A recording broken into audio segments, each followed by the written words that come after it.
experts help guide you through the process of negotiating a tax settlement. Call this number or go to tax10000.com. We all know that movement is like medicine, but getting the movement you need to feel better can be a challenge. Now you can keep fit while you sit with QB, the world's leading compact seated elliptical. QB gives you active sitting, letting you burn calories and keep moving in an easy and low-impact way, all while you work, read, or watch TV. QB was named a top 10 gift by Time Magazine and has been featured all over the world. It's whisper quiet while it works your abs and core, hip flexors, glutes, quads, hamstrings, and calves. QB is a lifesaver for me. Here's your answer to your problem. I feel young again. Join the hundreds of thousands of people moving more with QB. Call to find out how to get your QB with free shipping and a 30-day completely risk-free trial. You'll also get this QB workout mat free. Now keep fit while you sit with QB.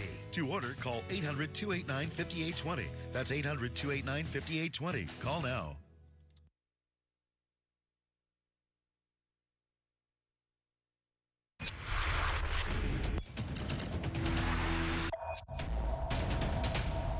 Good evening and welcome to RFL. I'm Andrew Whitman, in tonight for Richard French. Shots in arms and money in pockets. That's important. The American Rescue Plan is already doing what it was designed to do, make a difference in people's everyday lives. It's already happening as stimulus checks start hitting the bank accounts of Americans who are eligible, which is roughly 85% of taxpayers, according to President Biden. Today, we're going to start digging deeper into the relief package and show you portions of it that, frankly, aren't getting much attention. We spent a lot of time on this program last week dissecting the nearly $2 trillion package that President Biden signed last week, and we plan on doing the same this week. But instead of looking at the big picture like its poverty-reducing potential or how the bill will help people who need it the most, we're going to focus on particular aspects of the plan that just aren't getting as much attention as the headline numbers and programs. That includes things like housing and evictions, taxes, food and hunger, small business, and today's topic, Obamacare. The plan aims to increase participation by lowering costs and increasing access to affordable health care. In fact, the Nonpartisan Congressional Budget Office, or the CBO, says more than 1 million people will get covered and $35 billion in subsidies will be handed out to Americans. Plus, the rescue plan also offers incentives to entice holdout states like Florida and Texas to expand Medicaid, which would allow even more people to access coverage. Plus, many people will see their premiums plunge. The CBO says a 64-year-old making $58,000 a year is going to see their monthly premiums go from nearly $1,100 to about $400. A 45-year-old making the same amount will save about $100 a month on their premiums. Let's bring in our guest to discuss. Sabrina Corlett is the co-director at the Center on Health Insurance Reforms at Georgetown University. Sabrina, the pandemic seemed almost designed to attack our healthcare system at its weakest points. We're talking about a public health emergency over a deadly and debilitating virus, but most Americans' health coverage is linked to work, and millions of Americans lost their jobs during the pandemic. Do you have any numbers on how many people lost coverage because they lost work and what the impact on their overall health care was losing coverage because they lost work? Well, the numbers are still shaking out because we're still in the pandemic and a lot of employers are still suffering. That said, there are estimates that about 2 to 3 million people lost their job-based insurance because they lost their jobs. The good news is that because of the Affordable Care Act, there is more of a safety net than there would have been if this had happened 10 years ago.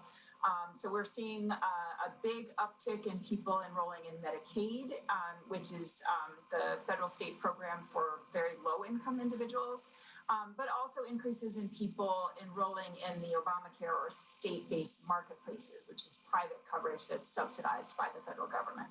So during the debate over the stimulus, we heard lots of complaints that the bill went a lot further than just dealing with the impacts of the virus. And you could make an argument that the expansion of Obamacare in the bill fits that group. So it sounds like you've already started to make the counter argument for me. But if you could just expand on why expanding Obamacare actually helps with our national recovery from COVID. Well, number one is in the middle of a pandemic is not a good time to be uninsured. So the Biden administration and this new American Rescue Plan are taking a number of steps to try to make sure that more people are getting insured, which means that they won't face financial ruin if they do, God forbid, get sick with COVID. So first of all, the Biden administration has opened up what we call a special enrollment period. So even if you don't otherwise qualify, you can come in and get insured. And then it's also increased the subsidies available to help lower your premiums. And then for people who have qualified for unemployment benefits, not only lower their premiums, but also lowering deductibles and other cost sharing that they might face. We also just got this bill after 4 years of Donald Trump. We know that Donald Trump worked hard to try and cripple Obamacare, both through policy and also through implementation and just executive decisions. Does this expansion of Obamacare reverse all that? Does it fall short of reversing all that? Does it go further than reversing it? Is Obamacare in better shape than it was before Donald Trump was president? Well, I'll tell you, with this law, it sometimes feels like 2 steps forward, 1 step back. The American Rescue Plan does build on the Affordable Care Act, but the Biden administration and Congress still needs to do a lot more work to try to repair some of the damage that has been done to the ACA in the last 4 years. So more to come. Now, I know you've hinted at some of this, but under the stimulus law, anyone who is unemployed will qualify for Obamacare, and they get to do so at a discount as well. Is that correct?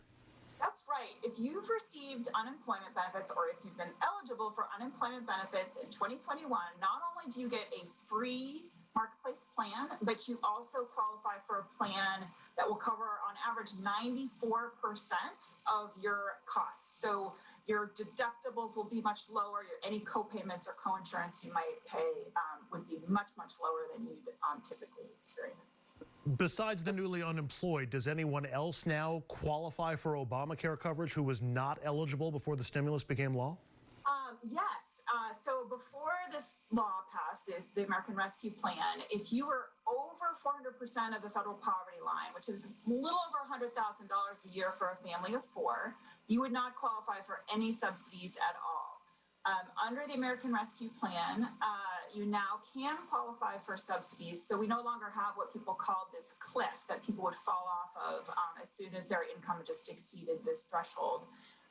So I would encourage anybody, no matter what your income or your circumstances, if you have lost insurance or you're uninsured or just even thinking about getting covered, check it out, see what you might be eligible for. You might be surprised.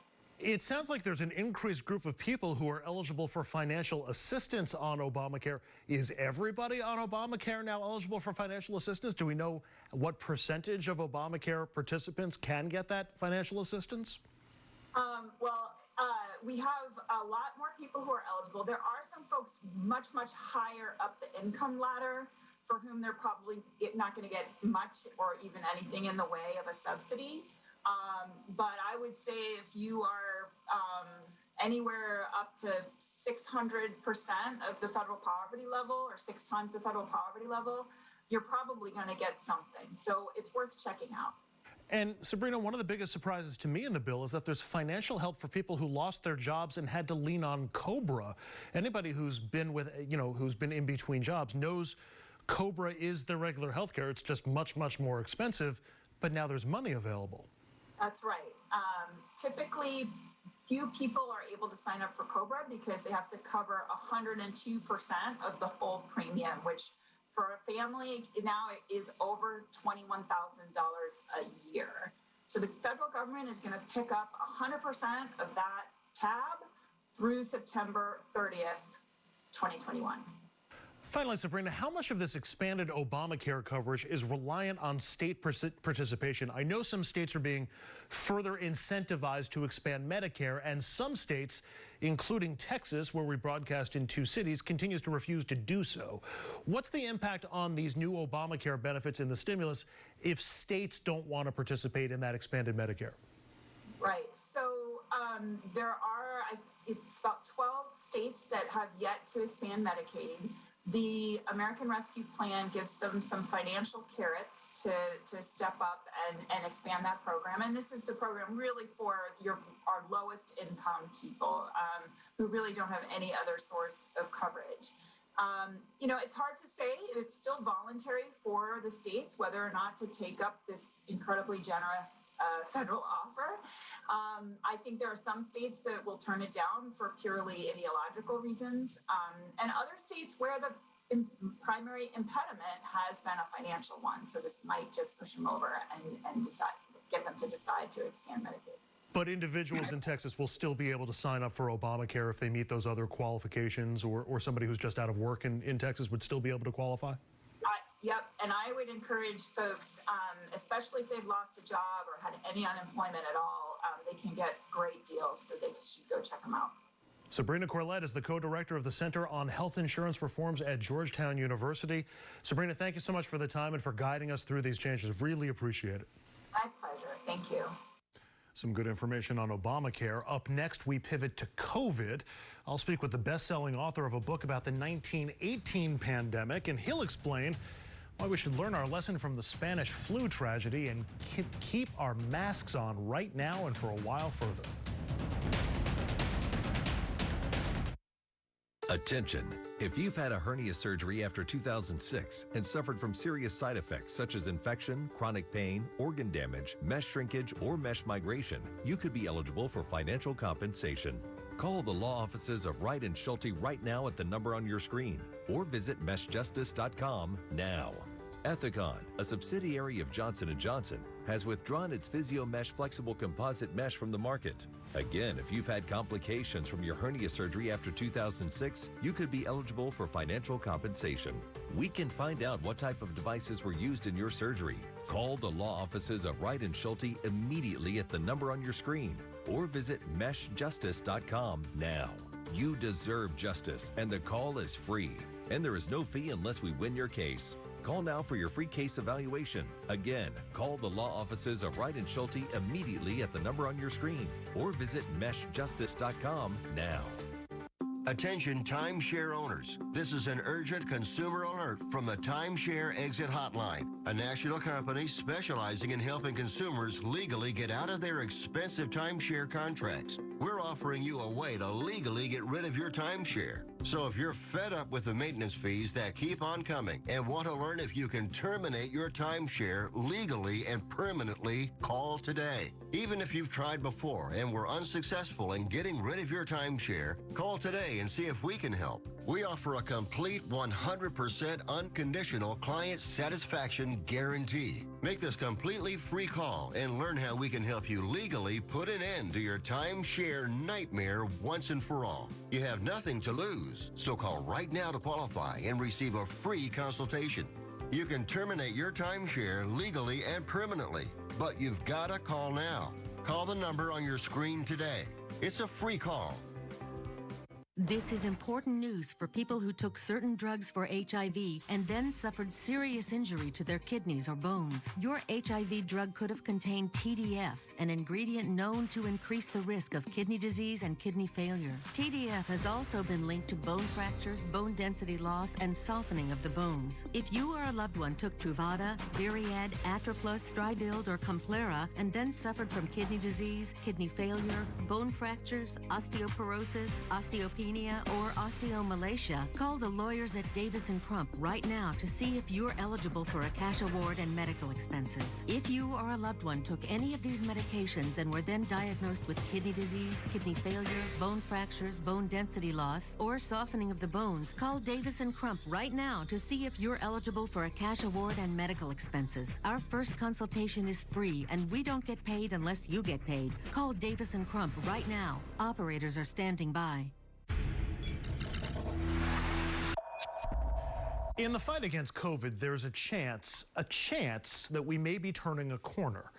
Every COVID number that's of major concern is falling and falling fast.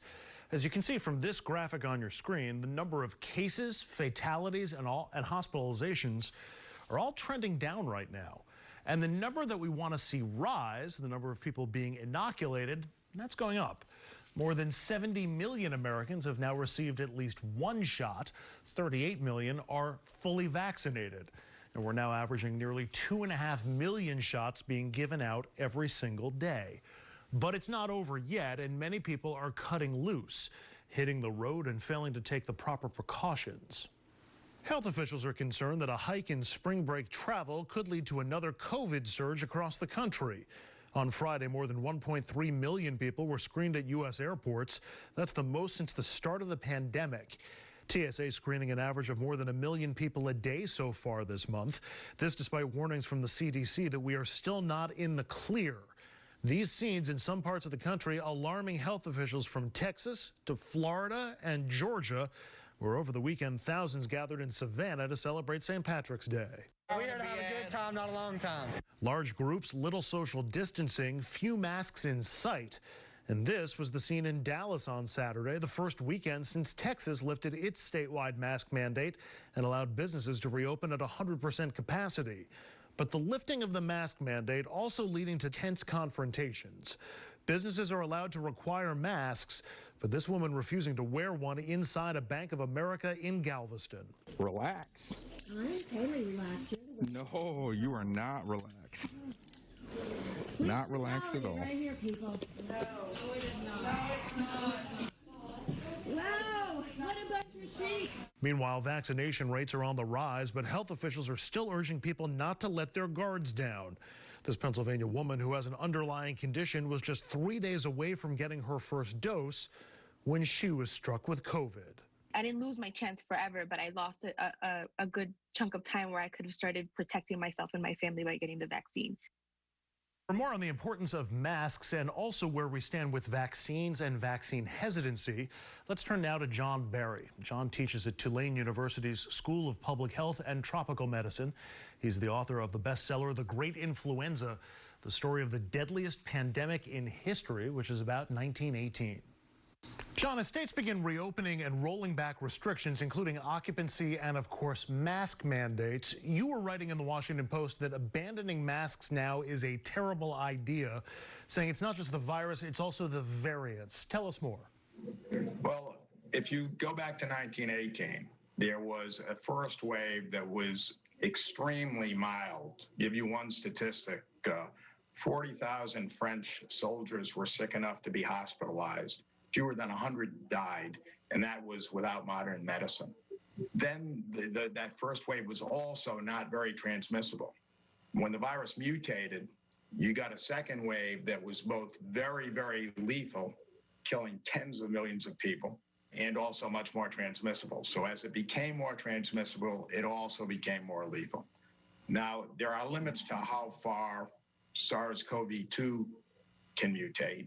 You know, nobody's talking about it killing 100 million people, but it is becoming more dangerous. There was just last week, there was a story in British Medical Journal, an article, scientific article, that said it was 64% more lethal than the virus it replaced. That particular variant, the UK variant, is spreading in the United States very rapidly. And also just today there was an article that said that it is simultaneously the same variant has developed the same mutation that we're seeing in South Africa, which also makes it somewhat resistant to the vaccine. Every time the virus infects somebody, it has another chance to mutate. So it's just like rolling the dice. You want to cut down those odds. You know, the odds against rolling snake eyes are heavily in your favor if you roll the dice once. There's only a less than 3% chance of rolling snake eyes. If you roll the dice 100 million times, you're still going to get several million instances where you come up snake eyes. So we want to limit the opportunity for the virus to mutate. And wearing masks, it's cost-free. It doesn't have any economic impact whatsoever. You know, the other possibilities to decrease transmission are going into lockdown and things like that. Nobody wants to do that. That comes with a lot of costs. But masks, they do nothing except stop transmission. They don't hurt anybody. So I think that is something that definitely should continue. We've been hearing for some time how the vaccine is sort of a race against time to see how whether it can be widespread enough until the variants start creeping in. I'm just curious, in general layman's terms, how does that work with the vaccine and the variants? Do the current vaccines provide protection against the variants? And as the variants change, do the vaccines, will they provide additional protection? Is it like a first coat of paint and then you'll need a second vaccine to guard against these variants? How does that work in general terms? You know, that's an interesting analogy I haven't heard before. You know, number one, the variants that we've seen so far, the vaccines still protect against. My concern is the variants that we haven't seen. The race that you described is exactly what I was talking about earlier. You want to cut off the opportunity for the virus to mutate, and you do that by protecting people. As of right now, the variants that we have seen, the vaccines are still pretty effective against. They are less effective maybe against the South African variant, but they're still pretty effective. The concern, of course, is another virus that gets closer to escape from the vaccine. There are sort of two parts of the immune system, a vast oversimplification. One is the antibodies, which bind to the virus itself and prevent transmission. That is the one that seems problematic a little bit. But the other part of the immune system are called your T cells, and they attack your own cells after they become infected with the virus.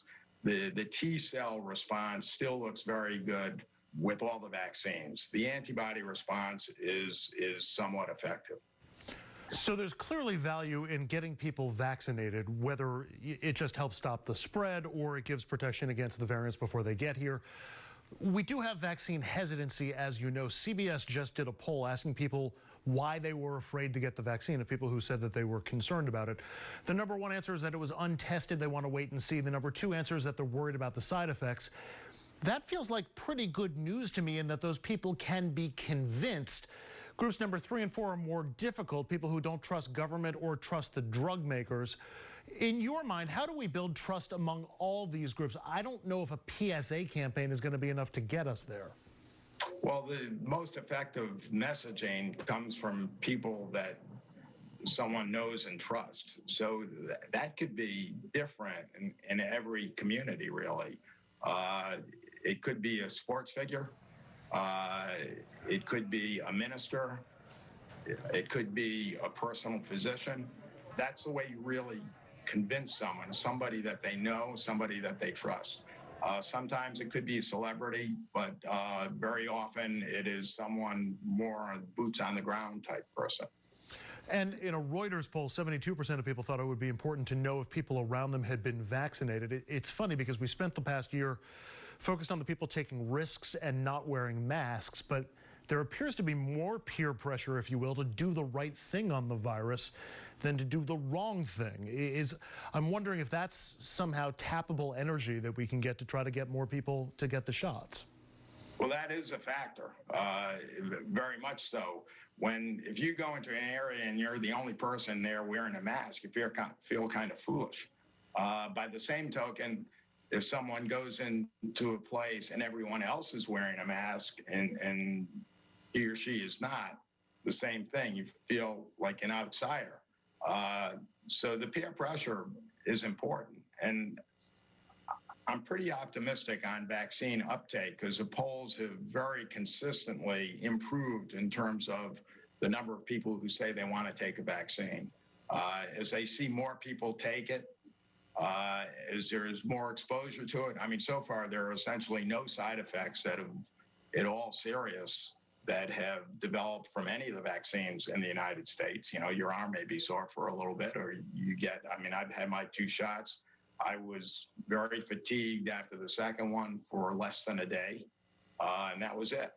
You know, as people, their neighbors, their relatives have good experiences in terms of side effects, that will be extremely helpful, I think. The other way to go, of course, is to compel people to get vaccinated without necessarily actually compelling them. Getting this from the Reuters poll also, 6 in 10 people said they'd want to work for an employer that requires them to be vaccinated. Majority said a vaccine should be required to fly on a plane, enroll in school, go to a gym, or to go to a concert or theater, or even to work in an office. If the goal is to get everyone vaccinated, I would think that a successful approach would be to limit what people can do without being vaccinated. And yet I'm not hearing a lot about that approach going right now. Well, that's extremely controversial, and trying to force people to do things gets pretty dicey. It's conceivable that employers would require employees to do it and so forth. Israel is experimenting with a system where the vaccinated can move freely about. People who are not vaccinated are prohibited from doing certain things. Every private business, whether it's a gym or a restaurant, could require proof of vaccination. But I think as a national policy, there would probably be too much opposition to that. That would probably be government overreach. For each, again, individual business, that would be up to the person in charge. Finally, John, you've been looking back at past pandemics. You and the rest of us are living through this current one. President Biden has said all American adults should be able to sign up for a vaccine by May 1, thinks a more normal July 4th may be possible. I'm curious for your impression, as we get into June, do you think the national storyline is going to be about the U.S. beginning to approach herd immunity? Or do you think the storyline in June will be we need more people to be vaccinated as we continue to deal with spikes and trouble spots?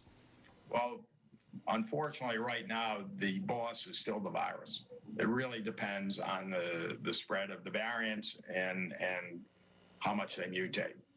So it's very dicey to predict.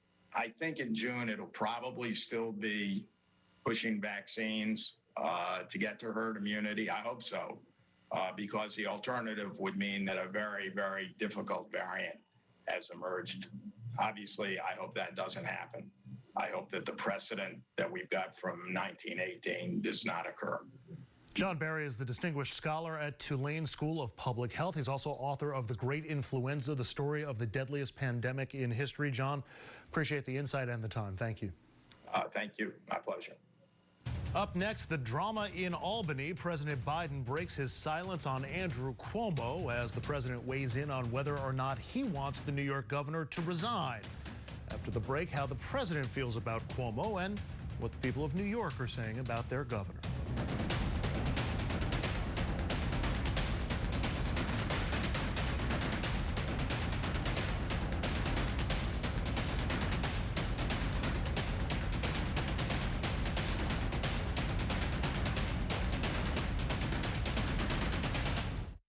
Electricity rates are high and power outages are happening more frequently. Now there's a solution that will help you power your home, save money, and prepare for power outages.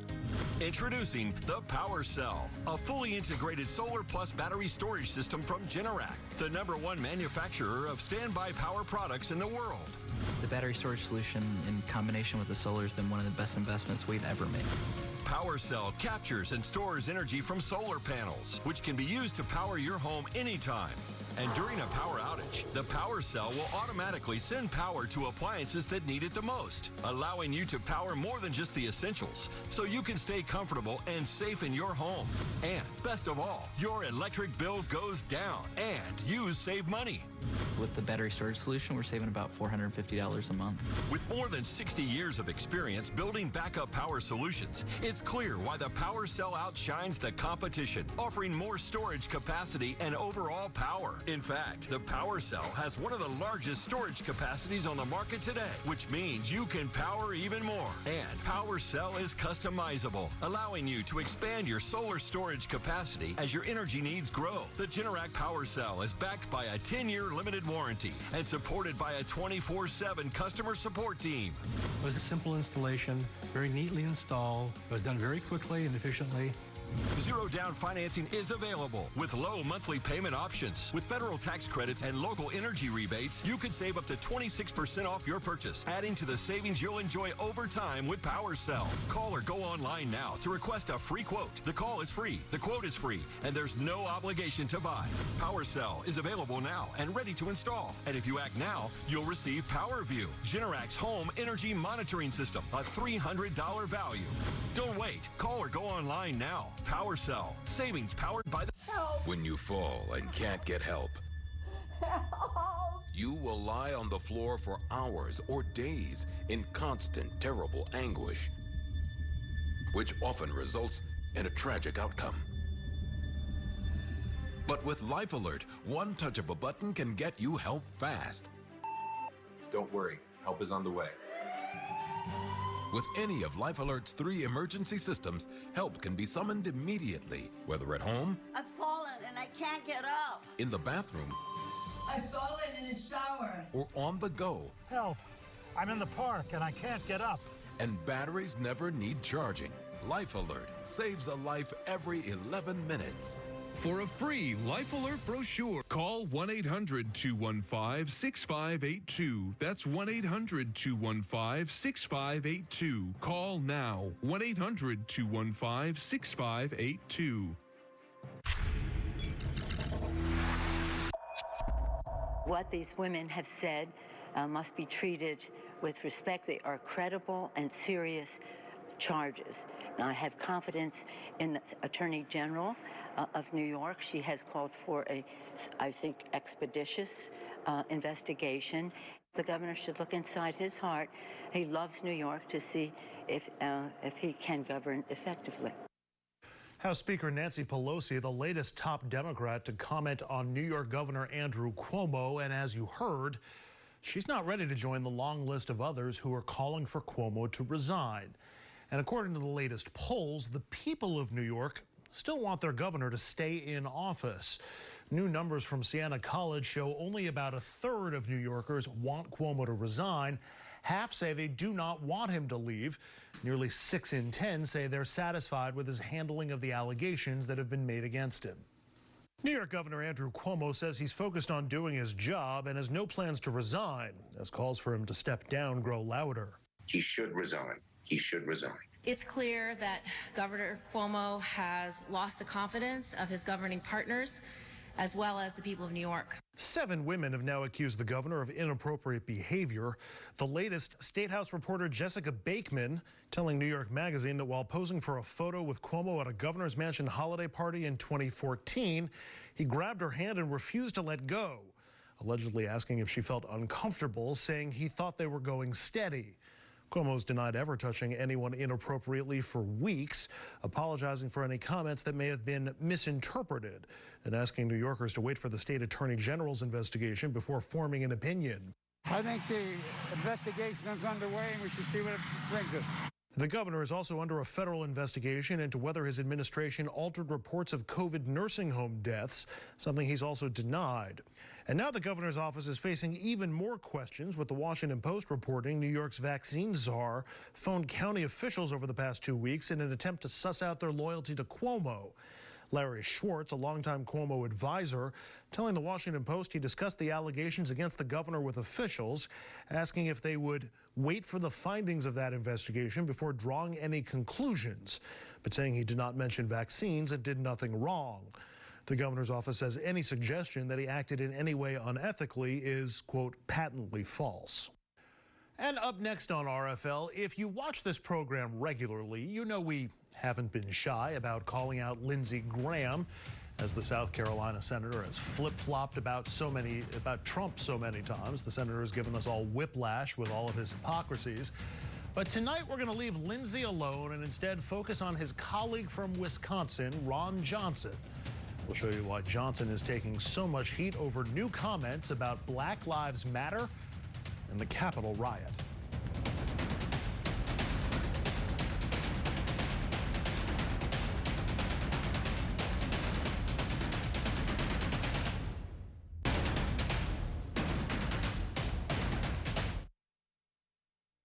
If something happened to you, what would happen to them?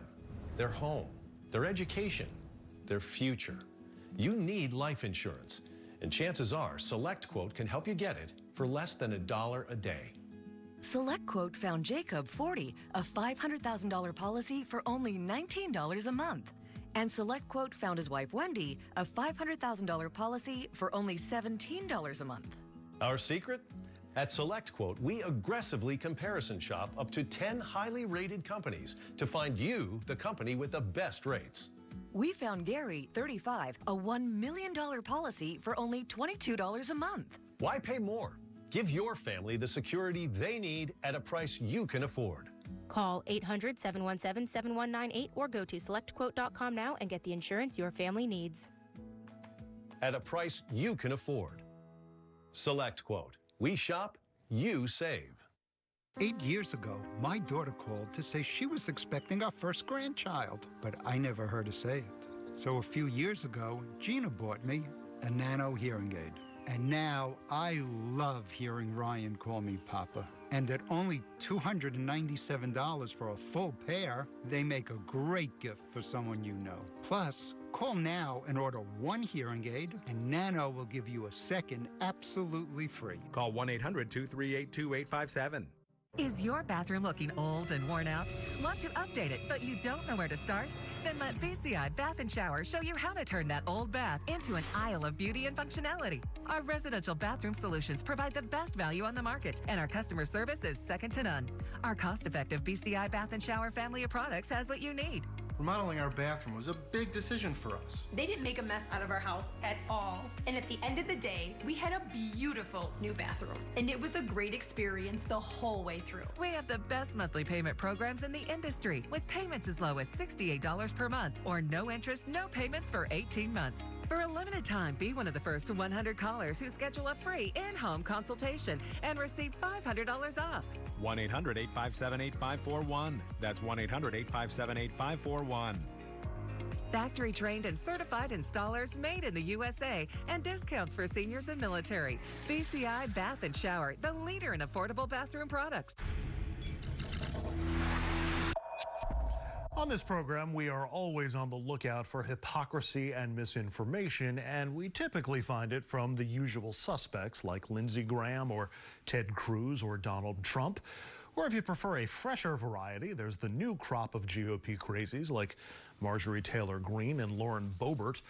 But today's poster child is this gentleman, Ron Johnson, Republican senator from Wisconsin. Johnson's latest gem managed to offend just about everyone except the hardcore Trumpers. In the clip we're going to show you, he talks about the Capitol riot and the rioters. We've, of course, been looking at the deadly and violent footage for 2 months now, but Johnson sees something different in this video. Listen to how Johnson describes the rioters, but also who he says loves America, compared to what we saw in those images, and who he describes in the opposite terms as dangers to the nation. On January 6th, I never felt threatened because I didn't. I knew those were people that love this country, that truly respect law enforcement, would never do anything to break a law, and so I wasn't concerned. Now, had the tables been turned, and Joe, this got me in trouble, had the tables been turned and President Trump won the election, and those were tens of thousands of Black Lives Matter and Antifa protesters, I might have been a little concerned. You just heard he might have been a little concerned of those who've been Antifa or BLM protesters, but according to him, the people who stormed the Capitol love law enforcement, have true respect for it. They killed a cop. Outraged? You're not alone. Turns out the lieutenant governor of Wisconsin feels pretty much the same way. Maybe we should give the guy credit for saying the racist part out loud. He's certainly done more than many of his colleagues have done in terms of being bold in that way. But the fact is, Senator Johnson represents a culture that inherently sees black people as a threat.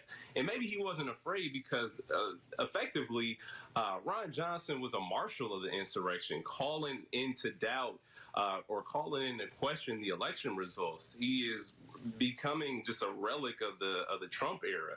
And the more, as you said, the more he talks, the more he makes it into the news because he gets more ridiculous by the day. But I'm not surprised by any of these things. I think he wants reward for his racism. Johnson's comments aren't just borderline racist or inappropriate. They're also terribly hypocritical. His comments about the Capitol Hill riot, they totally shred his own narrative about who stormed the Capitol.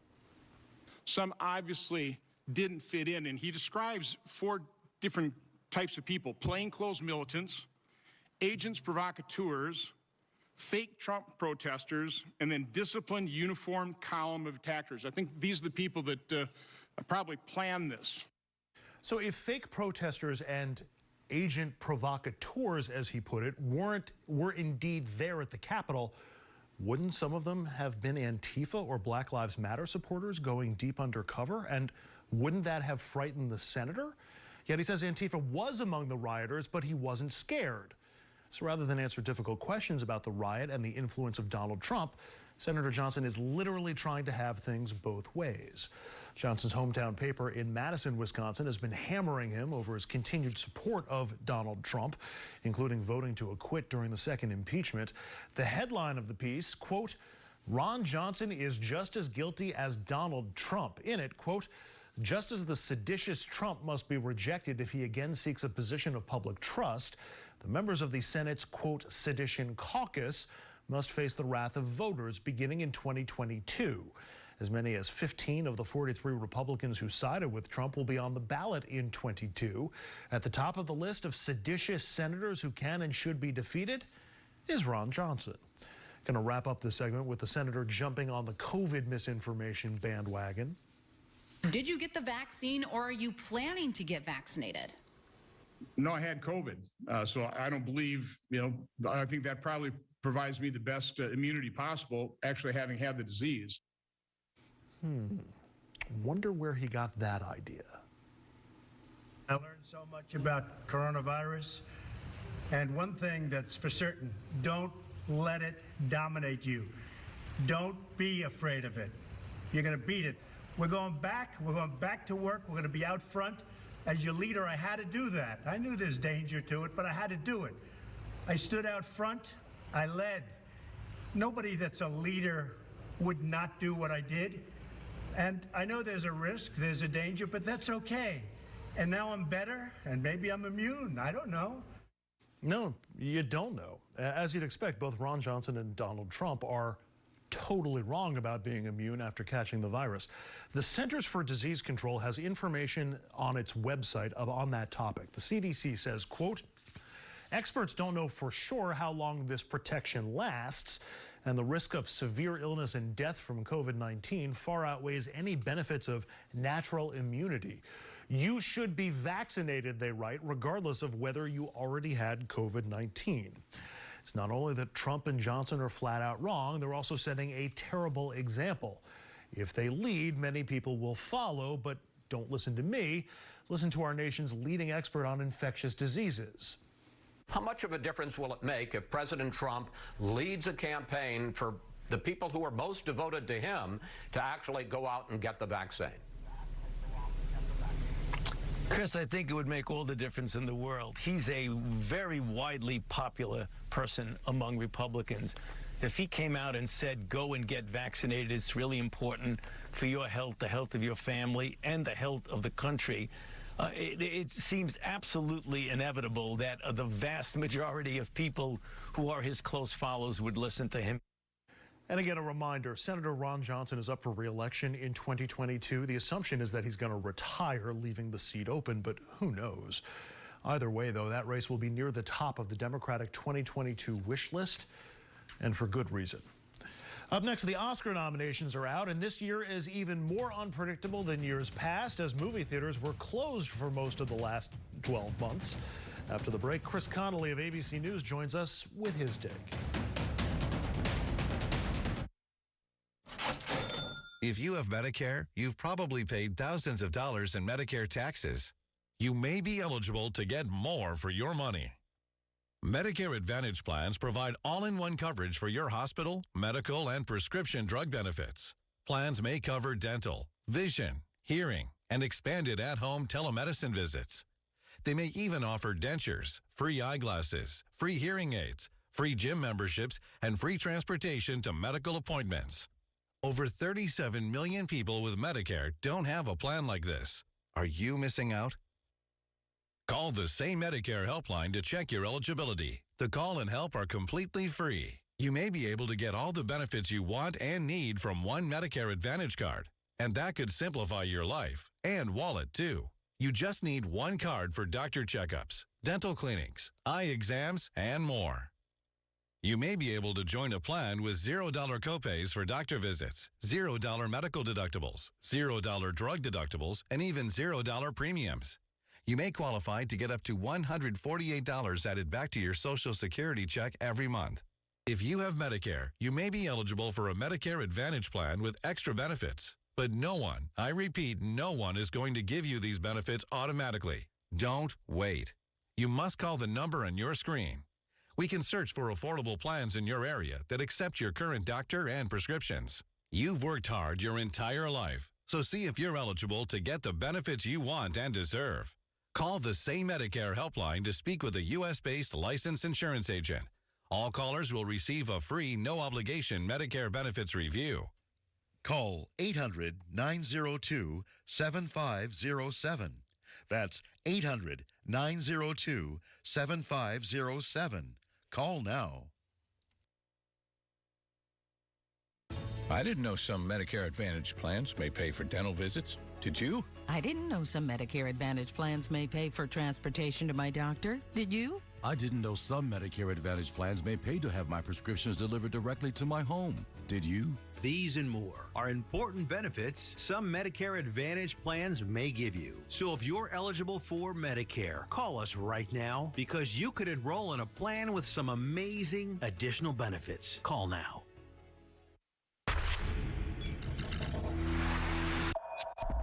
To entertainment, Oscar nominations were announced this morning, and just like everything else in this year of COVID, the 2021 Academy Awards are going to look a lot different than they have in the past. And the Oscar. The 93rd Annual Academy Awards less than 6 weeks away, but the Oscars excitement officially started this morning. It's a moment that each of these nominees will never forget. Priyanka Chopra Jonas and Nick Jonas announcing the nominees. What I want to know is what you think of it. Mank leading the pack with 10 nominations, including for Best Picture. It's up against a diverse mix of 7 other films in that category. The Father, Judas and the Black Messiah, Minari, Nomadland, Promising Young Woman, Sound of Metal, and The Trial of the Chicago 7. For actor in a leading role. Up for Oscar Gold in the Best Actor category, Riz Ahmed, Stephen Yeun, Gary Oldman, Anthony Hopkins, and the late Chadwick Boseman. I think Chadwick Boseman has to be considered the favorite in his category of Best Actor. I think that was a dominant performance and one we'll always cherish, along with his memory. Boseman's co-star in Ma Rainey's Black Bottom, Viola Davis, among the favorites in the Best Actress category.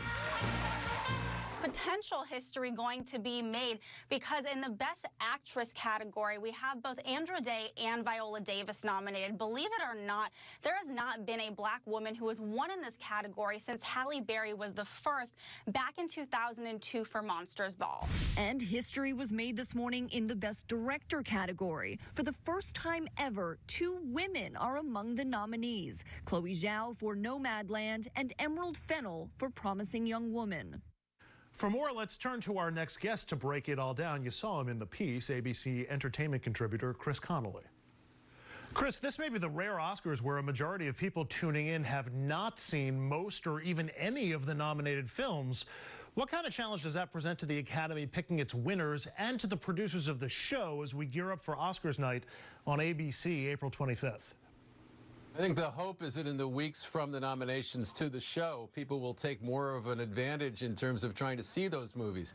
Because it's not a question of access anymore. It's not like you've got to find the art house cinema in your hometown that shows the international or independent film.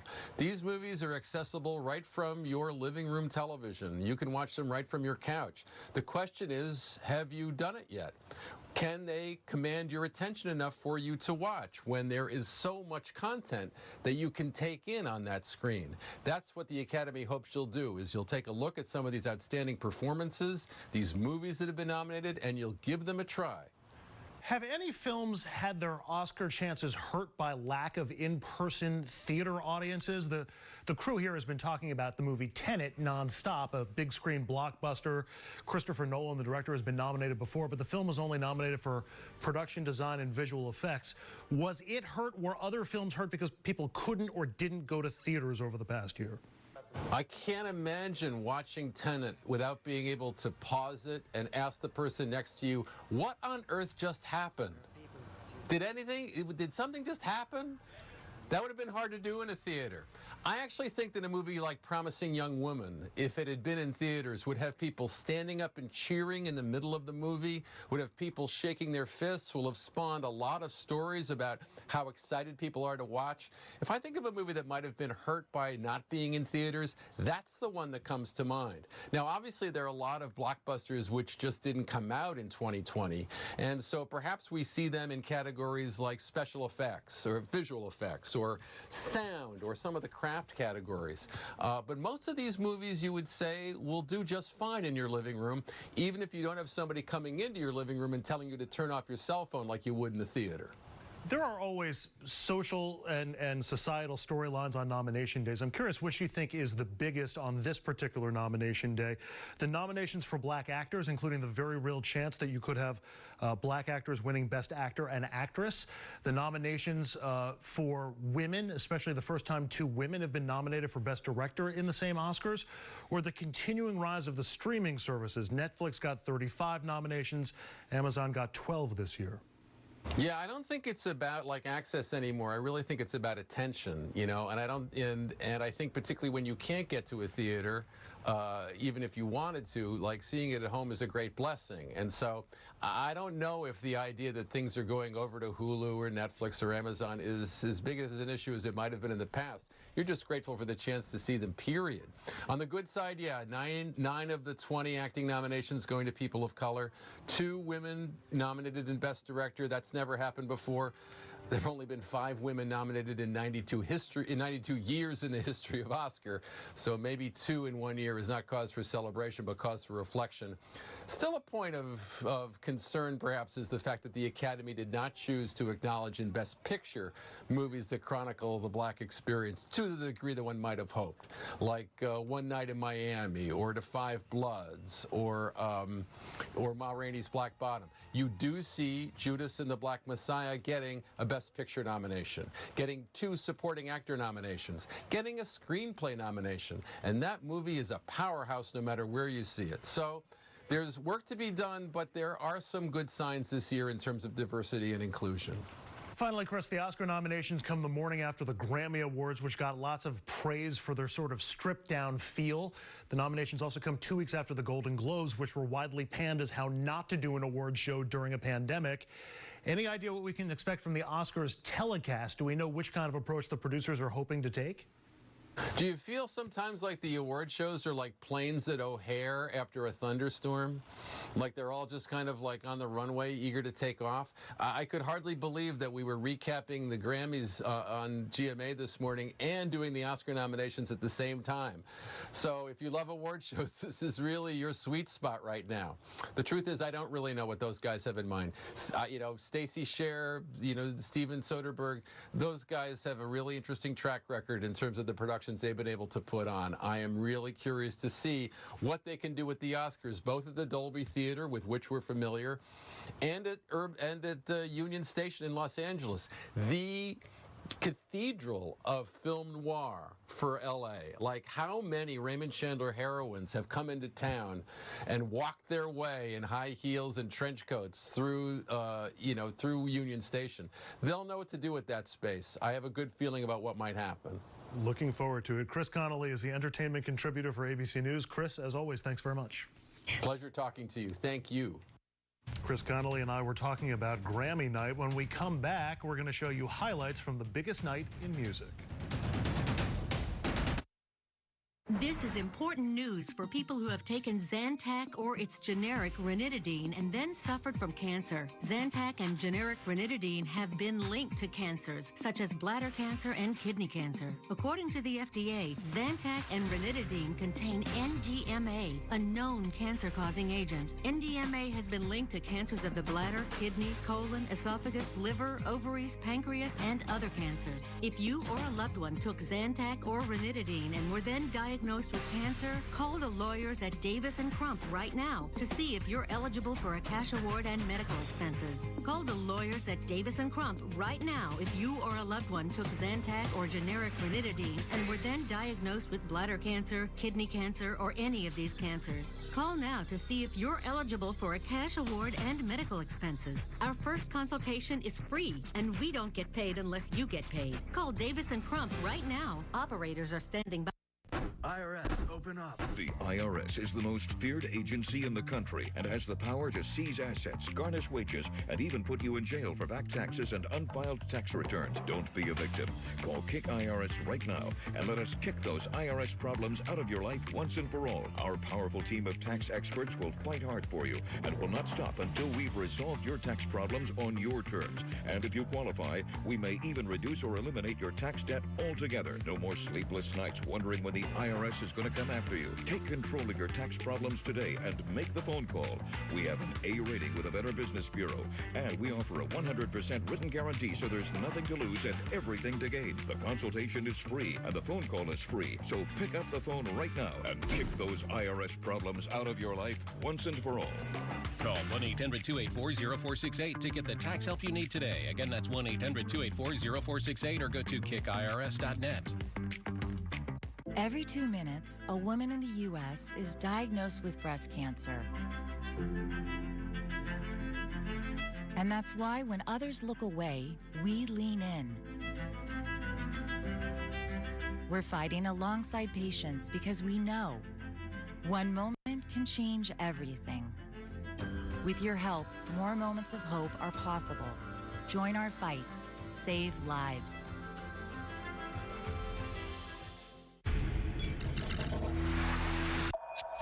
Welcome back. We're going to wrap up RFL tonight with highlights of last night's Grammy Awards. What's up, Grammys? After a year of no concerts, the Grammy Awards bringing the concert to us.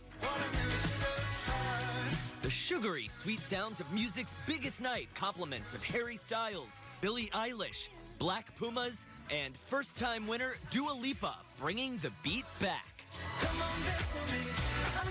There was so much music, in fact, that in the first hour of the show, only one award was given out. Wait, how do you open it? Oh, my God.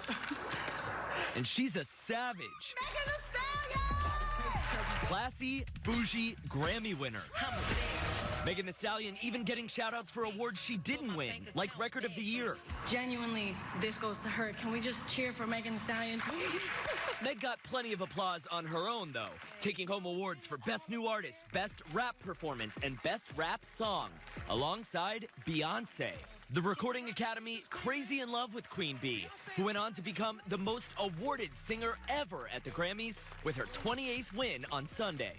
So I wanted to uplift, encourage, and celebrate all of the beautiful Black queens and kings that continue to inspire me. History continuing to be made when Taylor Swift became the first woman in Grammy's history to win Album of the Year 3 times. You guys met us in this imaginary world that we created, and we can't tell you how honored we are. For her album, Folklore.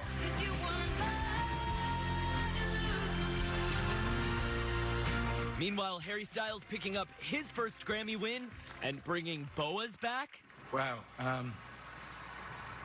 In another blast from the past, Bruno Mars paying tribute to the late, great Little Richard. And if those high-energy performances are your thing, BTS brought the dynamite all the way from Seoul, South Korea. Feeling a little overdressed watching all that. That's all the time we have for tonight on RFL. Thanks so much for joining us. We'll see you right back here tomorrow night at 6 p.m. Eastern for another edition of RFL. Until then, have a great night, everybody.